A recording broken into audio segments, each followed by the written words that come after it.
Hey, Fi Guys community, as we navigate the final stretch of this year, the decisions you make now can significantly impact your financial health in the coming months.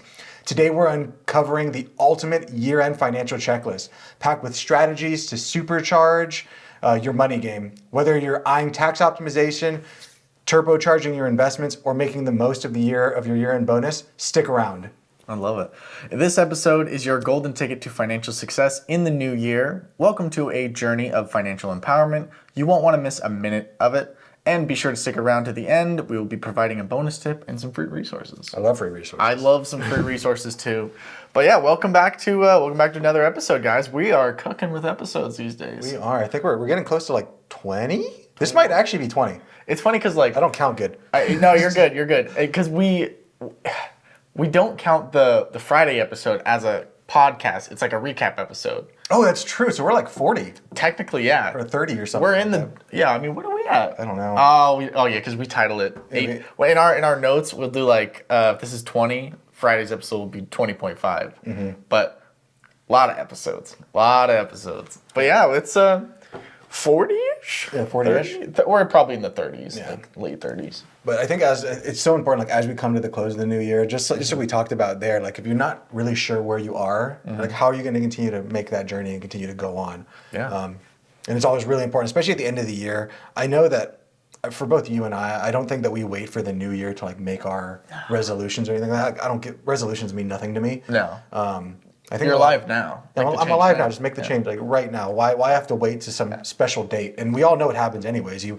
make the resolution to become more fit, to eat healthy, go to the gym, do whatever, and then 2 or 3 weeks later you're done. Yeah. So rather than waiting for something, just start right now. But I know it is a really good reset. I like to think a lot of people like to think of their lives in chapters. Mm-hmm. So maybe this chapter 2023 wasn't the greatest year for you, or maybe it was a great year for you, and now we want to make sure that 2024 starts out even better.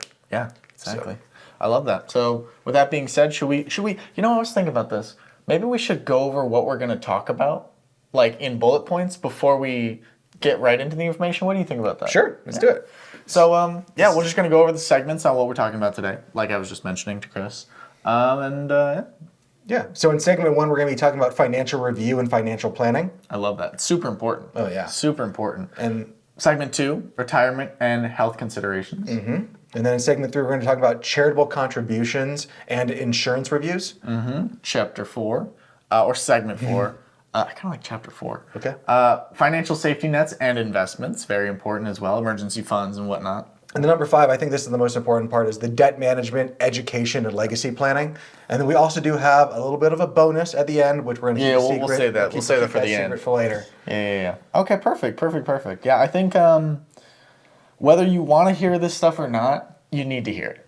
Yeah. And I think that's the important part about all of this podcast is sometimes we talk about things that aren't the most comfortable, maybe taxes, life insurance, death policies, stuff like that.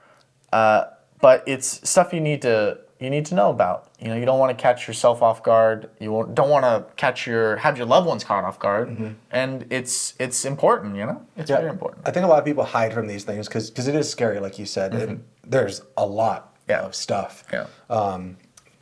And it's funny, I just recorded a video earlier today for my cold plunge. I'm trying to create another channel. What I was talking about is taking ownership of your life. And how that, just making that change in myself really propelled me to where I am today.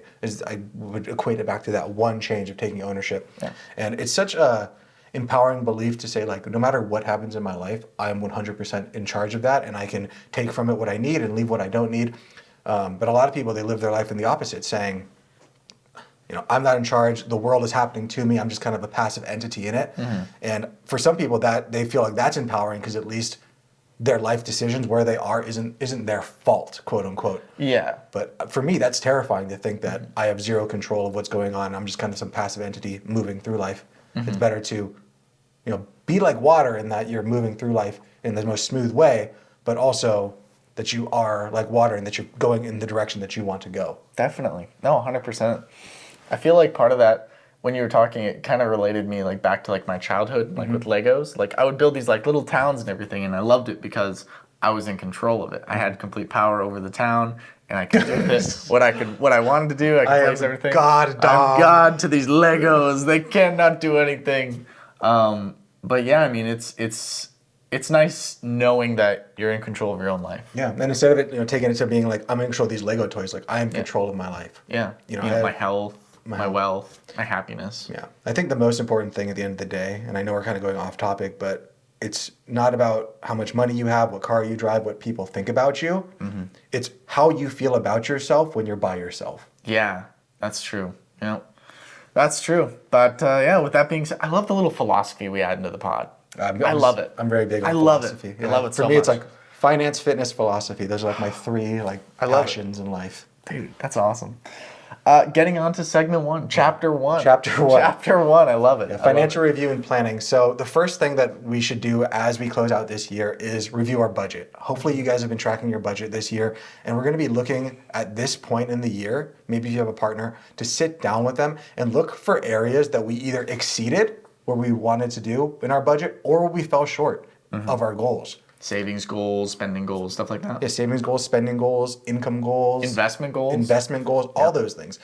If we failed in any of those aspects, that's okay. We all make mistakes. I fail in many aspects of my life constantly. And that's how you know you're trying. Yep, and that's how you know you're trying. You have to continue to extend yourself. And I also would like to add is one thing Chris does that I absolutely love is with his wife, he has these money dates. Yeah. And I love this. And for me, I'm not sure how often you do them, but I feel like once a quarter, every like 3 or 4 months or so, it's good to continue to like review not just your budget, but all of your goals and make sure you're on the right path and you're continually like striving towards the right direction. Yeah, so I would suggest doing it far more often than once a quarter. My wife and I have a money date every week. Perfect. Especially right now, because right now we're doing a lot of traveling, we're spending a lot of money, so we need to make sure we're on top of it. Because, like I talked about earlier in the pod, we got ourselves into credit card debt by over leveraging ourselves, by putting too many things on the credit card, not tracking. So now we're going back to and trying to get back to the basics.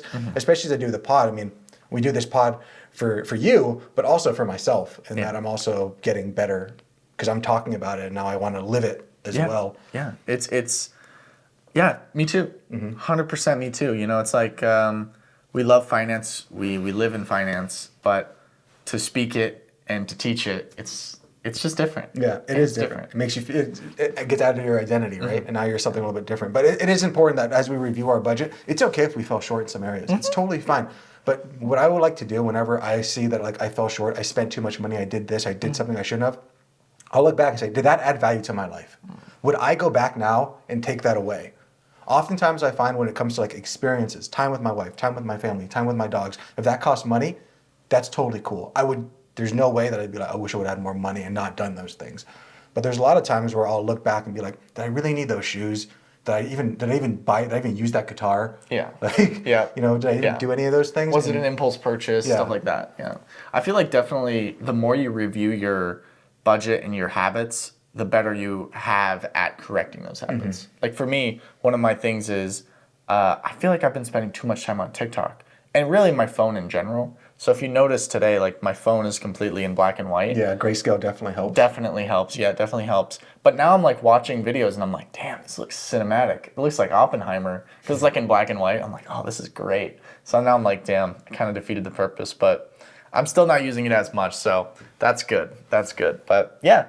Reviewing your income. Yeah, the second thing is going to be review your income. So at the beginning of the year, everyone usually has a rough estimate as to, if you're salaried, I should hopefully be bringing in this much.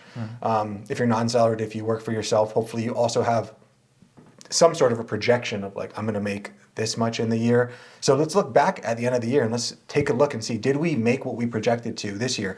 And if you didn't do that this year, in 2024, that'd be a great way to kind of start it off saying, how much do I want to make this year? Or how much am I expecting to make? And am I going to hit it at the end of the year? Definitely. Getting on to the next point in this chapter, or segment, if you want to call it, is tax planning. Yep, tax planning. So if you are a W-2 employee and you're actually working for an employer, you're actually able to choose how much tax withholding your employer holds from you. So at this time of the year, it's really important to take a look at that. Since you just looked at how much income you have, also look at your tax bracket. You can go online, you can go to Smart Assets, or you can go to so many different places to see like, what's my estimated taxes? And then see, have I held that much taxes away? Because next year, you definitely want to make sure that you're holding the right amount of taxes out. Yeah, definitely.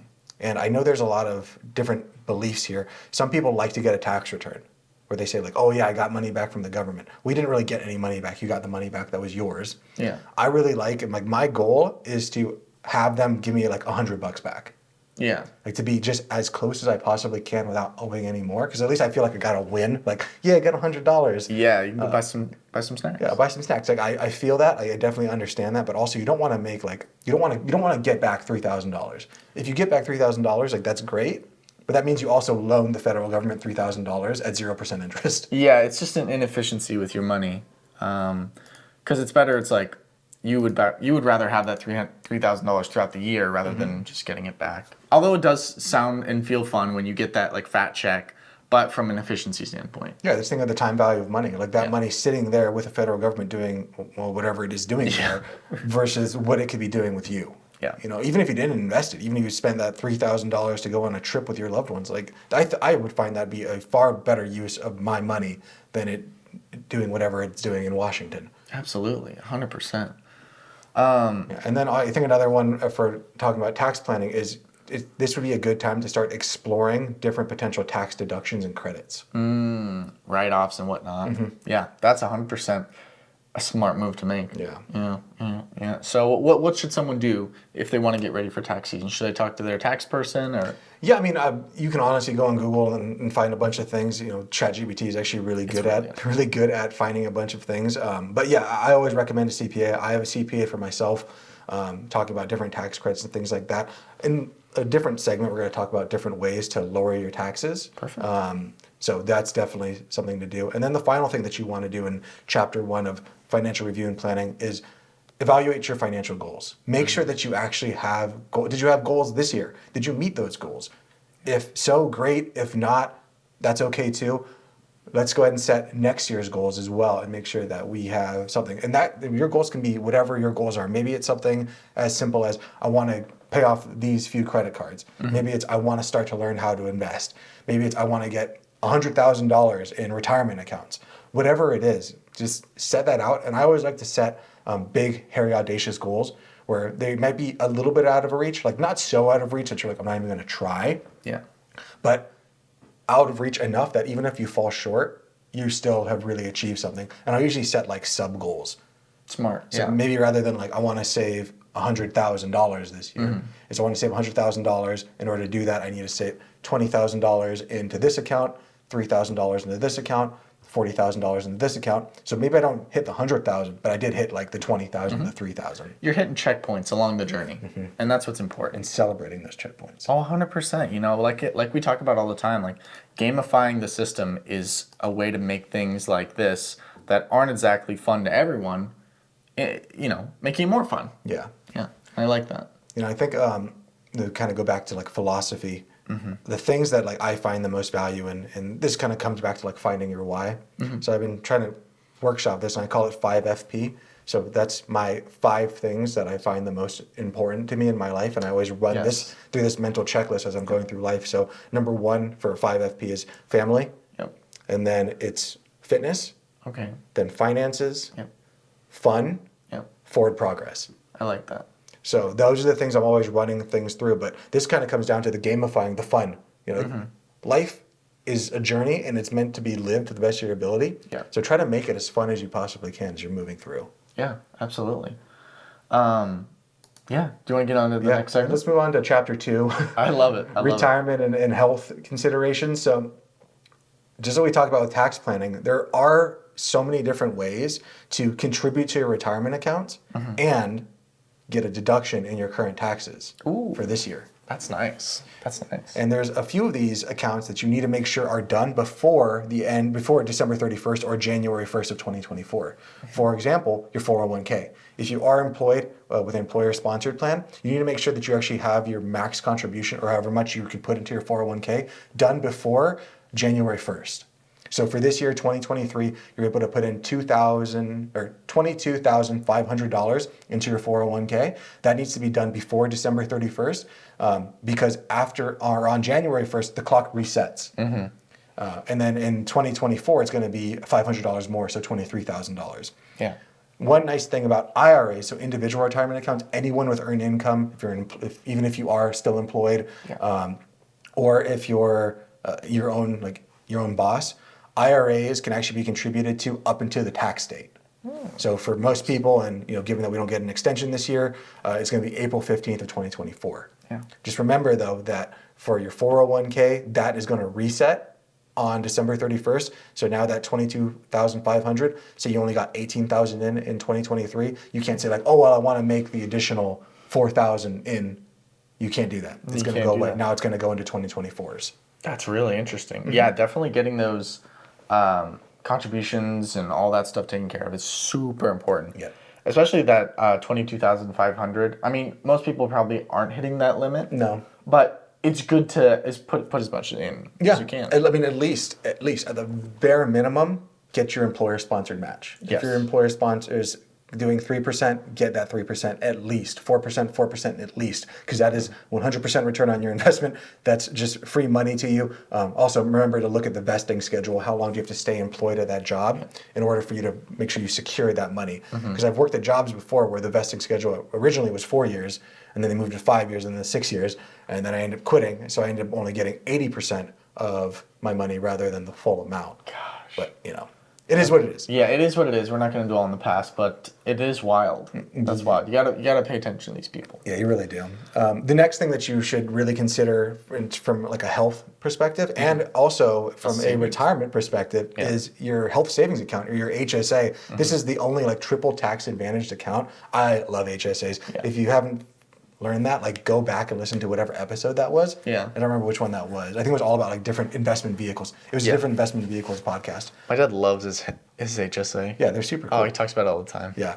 So for the HSA as well, you only have until December 31st before the date resets. So here in 2023, you were able to contribute up to $3,850. And that's between you and your employer. Yes. So you couldn't go over that. With the 401k, you individually can put up to 22,500, and your employer could put in more depending on what the match is.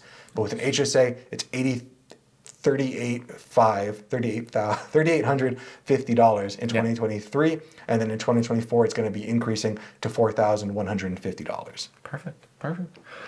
We also use flexible spending accounts as well. Yeah, so flex spending accounts, we really haven't talked about this. FSAs. Yeah, FSAs. We haven't talked about FSAs at all, but if you do have an FSA, what you want to do is make sure that you use the remaining amount of money that you have in your flex spending account, because a flex spending account is a use it or lose it system. So if you don't use it right now, and I don't know what you can use it for, I know FSAs are really are pretty good on like the things you can buy on.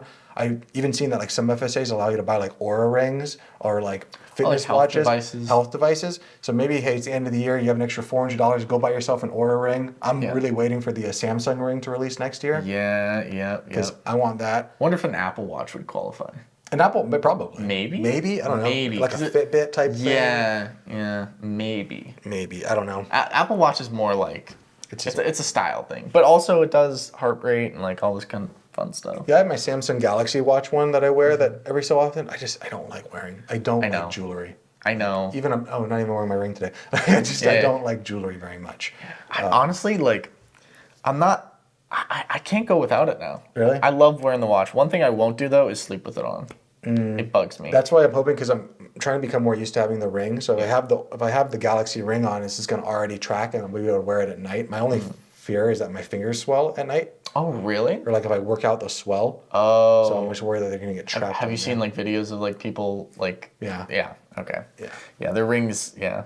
I wonder if anybody. This is a little off topic, but I wonder if anybody is like proposed with an Aura ring, like for a guy. I'd be okay with that. Yeah, I'm like, be kind of cool. They look nice. They look nice. Yeah. Let's talk a little bit about FSAs and what they are, though. But an FSA is a type of savings account that allows you to set aside pre-tax dollars for eligible medical expenses.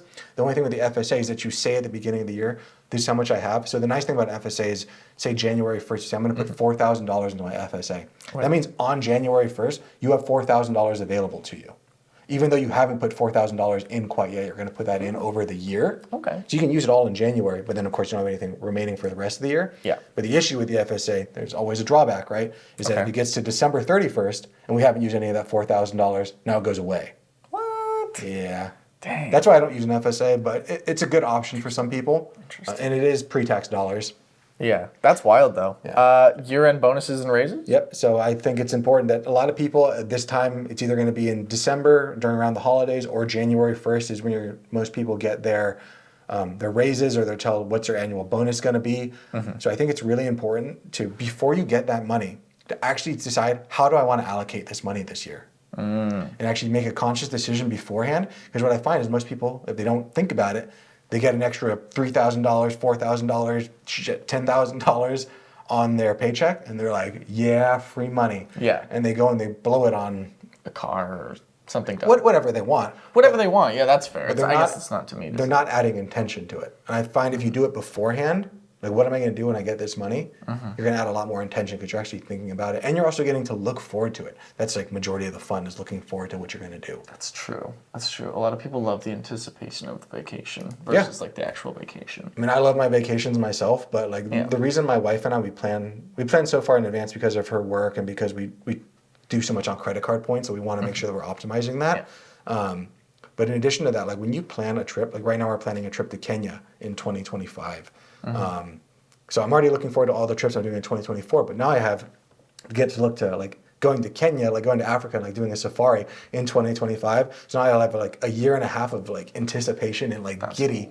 So when I get there, it's going to be super cool. I wonder what we're going to be like in 2025.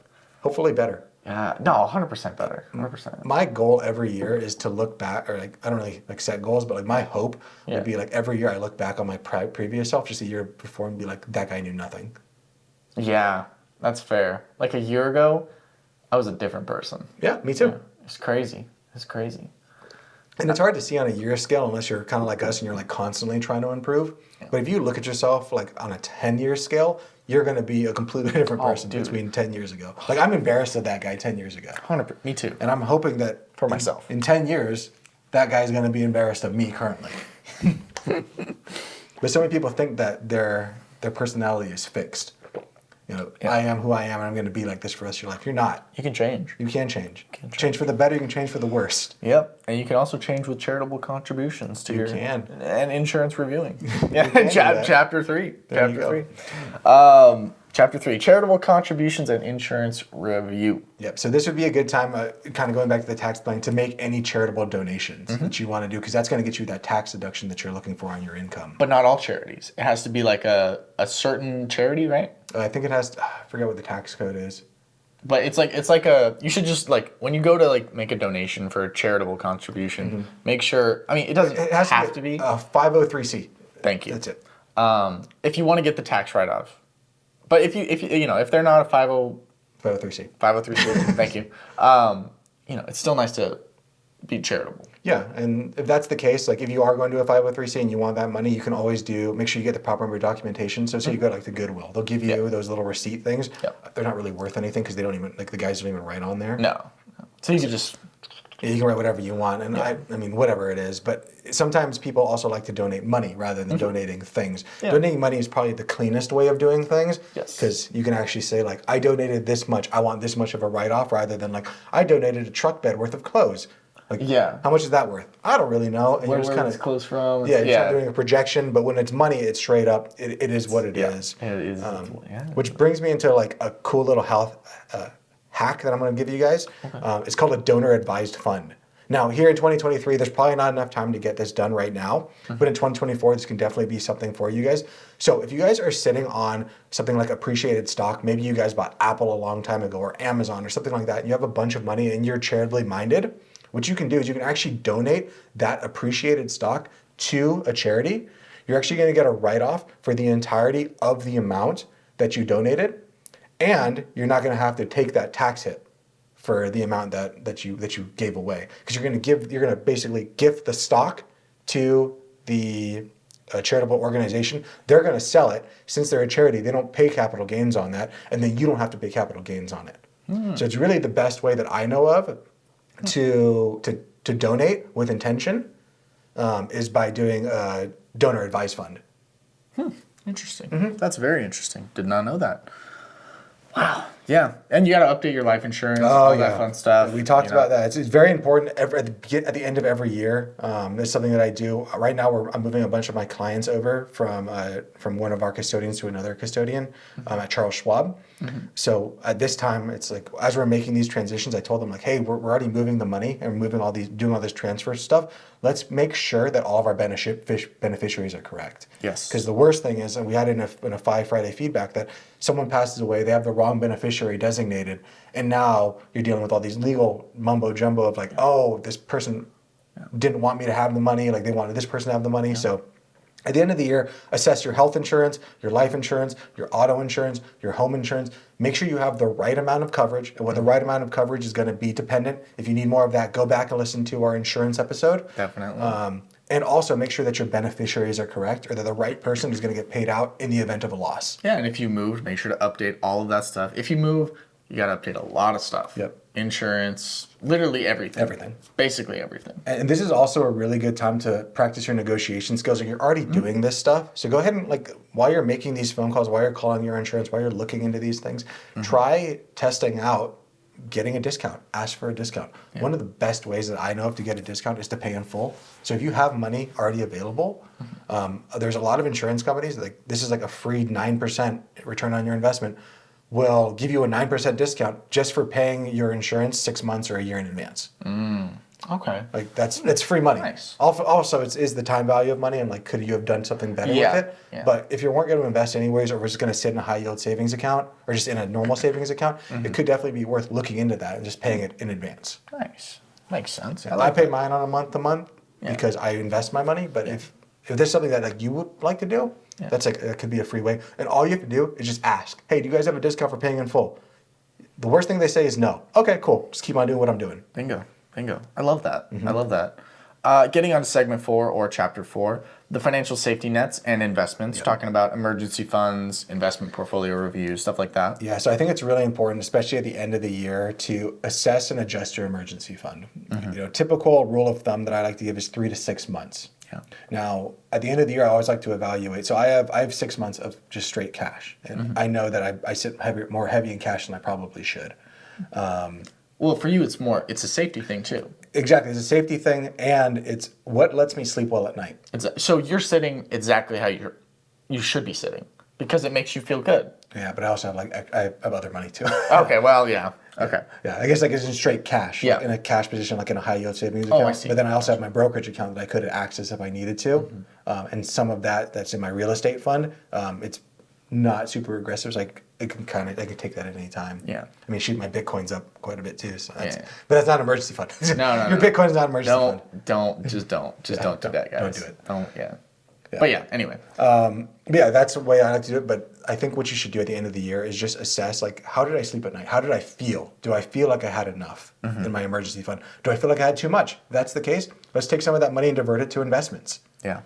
If you didn't feel like you had enough, you felt like you were worried every night that an emergency happened, let's try to add some more into it.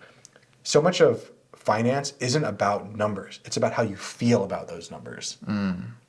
Yeah, that's so true. God, that's true. That's a good one. Yeah, that's a really good one. Yeah, and I think that's one of the things that separates me as an advisor from most advisors. Everyone focuses just on the numbers. I actually focus on the money psychology, which is, and the money mindset of, it's not about how much money you make. It's not about how much money you spend. It's about how you feel about how much money you make and how much money you spend. That's the whole idea of like the hedonic treadmill and like how much is enough. Yeah. Because you'll notice that everyone, if you poll everyone in the United States, everyone will tell you what's going to make them happy is $20,000 more.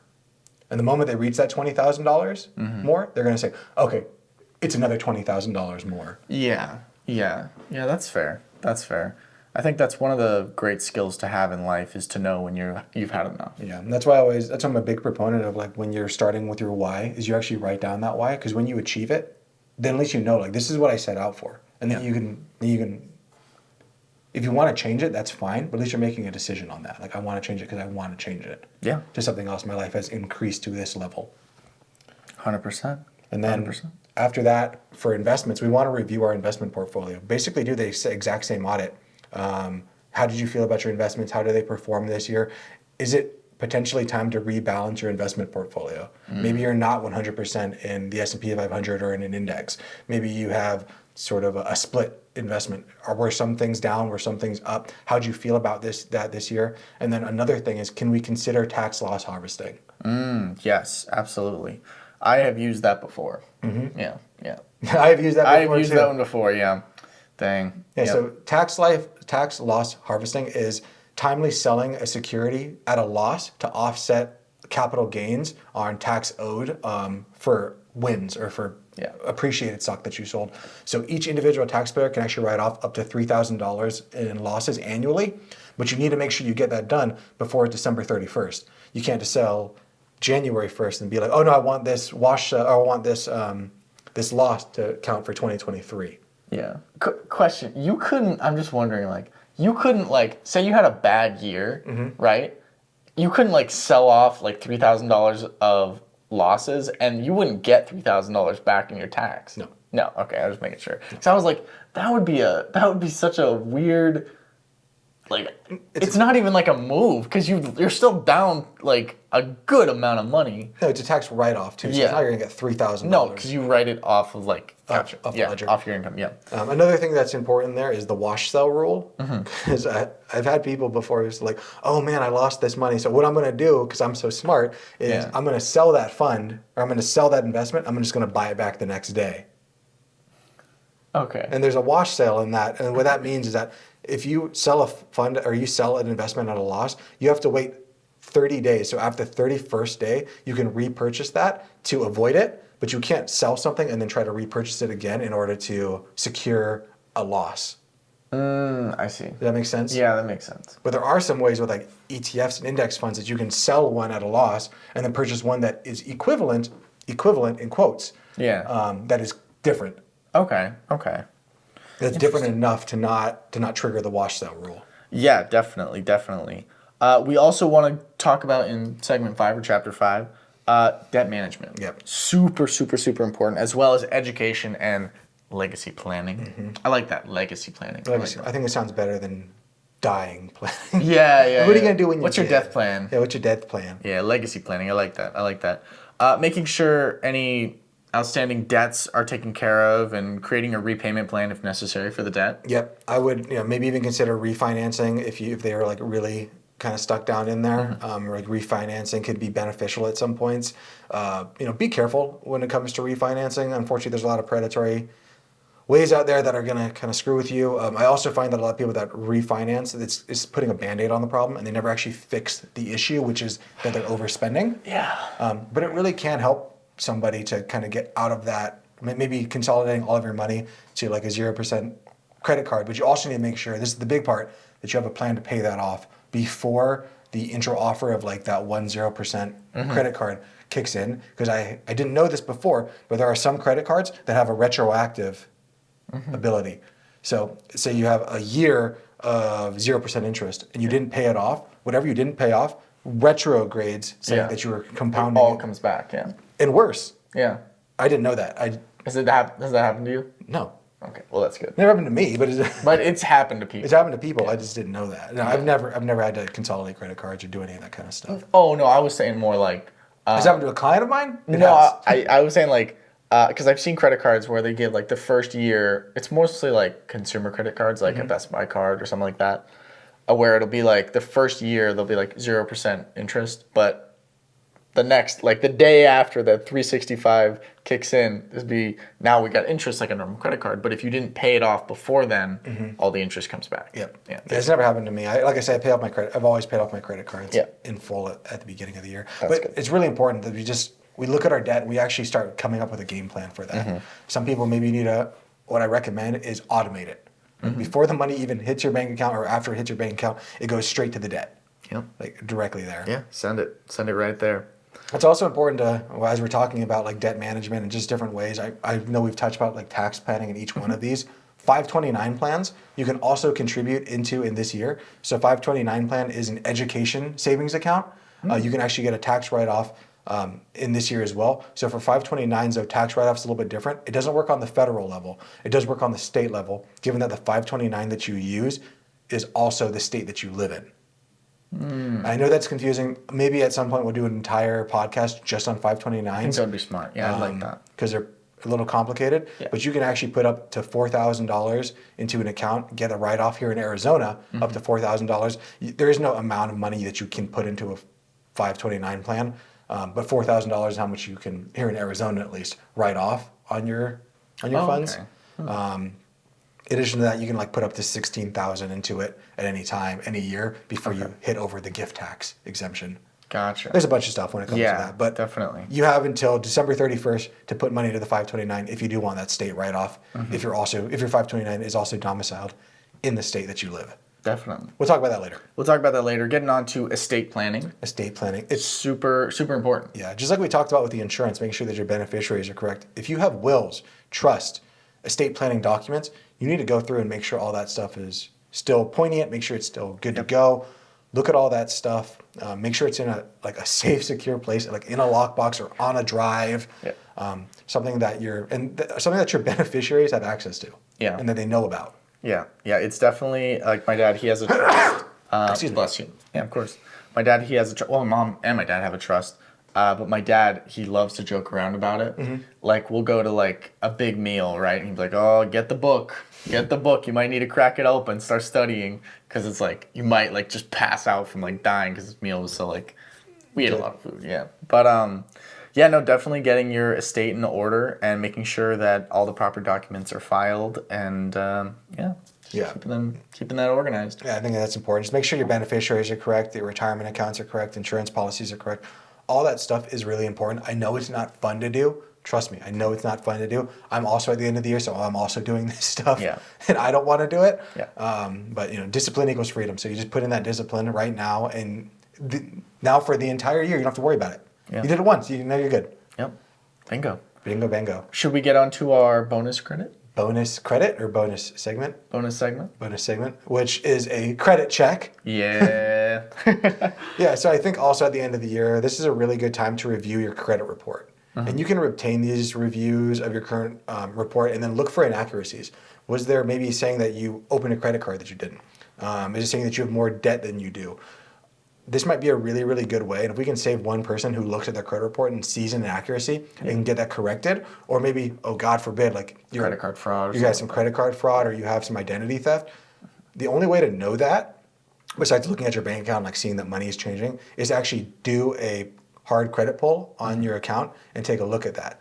And I know a lot of people think like, well, if I do a credit pull on my account, it's going to hurt my credit. And it does slightly on the short term, but you are actually entitled to one free credit report each year from all three of the bureaus. Good to know. And then that does not decrease your credit bureau. So you have one free check a year. So that means Equifax, Experian, and TransUnion. Once every 12 months, you're able to obtain a free credit report. And you can actually get that. Here's your free resource by going to annualcreditreport.com. This is the official website authorized by the federal government for the purpose of checking your credit. So don't just look at the score. The score is good, and like the score is like a fun report card, and I understand that. But once you look at the score at the top, you need to scroll down and like actually see what goes into the score. Definitely. Remember, the biggest part of your credit score is your payment history. Yeah. That's the biggest thing. So if you really want to like make a huge dent in that, payment history is going to be a big one. After that is going to be credit utilization, time of credit available to you, diversification of credit lines to you, and then the final and fourth one is time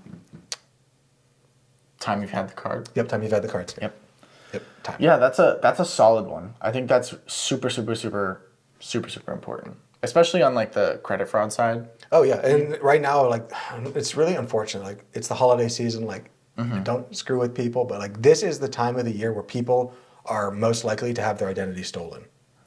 That's terrible. And to like deal with this stuff because we're throwing our cards out. That's why I really recommend like using a credit card as much as you possibly can rather than a debit card. Yeah. I understand that like if you have like a bad money mindset, you're like, oh, credit card's free money, then like that could be an issue. Yeah. But if you're past that, like I would always recommend using a credit card. Like not only do you get the bonuses of the credit card, not only do you get like all these points, but you also get the protection that a credit card offers that a debit card does not. Bingo. I've had issues before with like my Amex card. Someone stole a part of it, and I check my expenses like every week, so I noticed it immediately. Called up American Express, I'm like, this wasn't me. They're like, we're so sorry, sir. They canceled the card, issued me a new credit card with a new number, and they gave me back that money. They just canceled the payment to the vendor. And I was completely fine. Had that been a debit card, though, the money would have already left already my gone, bank account. yeah. It's already gone. Yeah. Yeah, that's a wild place to be in. Yeah, so I think that's pretty much it. As we wrap up, should we wrap up? Is that conclusion time, or did you have something I else? want to get to the action step of the week. Ooh, I do love a good action step. So action step, we're all about actionable steps here at the Fi Guys, and not just listening for informational purposes, but actually taking just 1% of this and putting it towards your life. Because remember, it's not going 0 to 100 in that we want to be from where we are right now to financially independent. Financially independent is a huge goal. But what we want to do is just get 1% better every day, because that 1% better, you never know where it's going to take you. So today's action step is enjoy your holidays with your family and friends first and foremost. But as time permits, work at 1 or 2 steps each day before the end of the year. We put in quite a few steps here. I think we put 12 steps. From the time this podcast gives out, you have enough time to get everything done. Yep. Yeah, I think that's fair.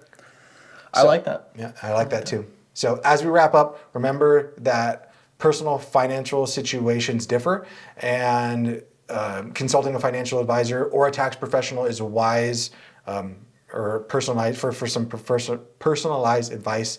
Thank you for joining us on our financial checklist journey. Subscribe for more financial insights, and until next time, stay financially empowered, and remember the fee for the show. Tell someone about the show. We like it. We would appreciate that. Yeah, it helps us out, helps you out, and it's nice to have a financial buddy as well. If you tell a friend about a show and they start getting more into finance, it gets a lot less scary when you have a friend going through it with you. Yeah, remember, you are the accumulation of the 5 people you spend the most time with. So if you're surrounded by people who aren't interested in money, but you want to be interested in money, try to bring someone along on that journey with you. Yeah. Now you guys can both bounce ideas off of each other, and that might be super helpful on your journey. Chances are they want to be financially free as well. So yeah, you'd be helping them out and helping yourself out too. Yeah, or even not financially free, just better with money. Just not be afraid of it. Yeah, that's true. That's true. But yeah, guys, make sure to like, subscribe, all that fun stuff, and we'll see you in the next one. Happy holidays. Peace. This video podcast is sponsored by Monzon Wealth. The content in this podcast is for informational purposes only and should not be considered financial advice. We do not endorse specific products or services. Past performance does not guarantee future results. The opinions expressed are those of the hosts and guests, not the podcast sponsor. It is crucial to consult with a qualified financial advisor or professional who can provide advice tailored to your specific needs before making any financial decisions, investments, or taking any other actions. If you are seeking specified help, you can reach out to Chris at monzonwealth.com.